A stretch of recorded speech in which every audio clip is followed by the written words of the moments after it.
Hi everyone, welcome back. Tamil super star Thalapathy വിജയുടെ ഭാര്യ സംഗീത വിജയ്ക്കെതിരെ വിവാഹമോചന ഹർജി നൽകിയതായി റിപ്പോർട്ടുകൾ.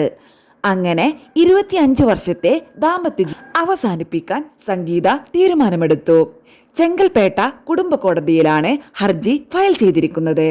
ഹർജിയുമായി ബന്ധപ്പെട്ട ഏപ്രിൽ 20 കോടതിയിൽ ഹാജരാകാൻ വിജയുടെ നിർദ്ദേശം നൽകിയിട്ടുണ്ടെന്നാണ് വിവരം. പരാതിയിൽ ഗുരുതര ആരോപണങ്ങളാണ് ഉയർത്തിയിരിക്കുന്നത്.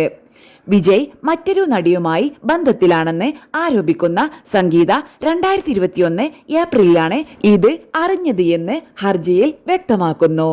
ആ ബന്ധം അവസാനിപ്പിക്കാമെന്ന് വിജയ് ഉറപ്പു നൽകിയെങ്കിലും പിന്നീട് അത് പാലിച്ചില്ലെന്നും പറയുന്നു. തുടർന്ന് കടുത്ത മാനസിക സംഘർഷവും അവഗണനയും അനുഭവിക്കേണ്ടി വന്നതായി സംഗീത ആരോപിക്കുന്നു. നീലാങ്കരയിലെ ഒരേ വീട്ടിൽ തന്നെ ഇരുവരും അകന്നു കഴിയുകയാണെന്നും വിവാഹബന്ധം അവസാനിപ്പിക്കാൻ വിജയ് തയ്യാറായില്ലെന്നും ഹർജിയിൽ പറയുന്നു.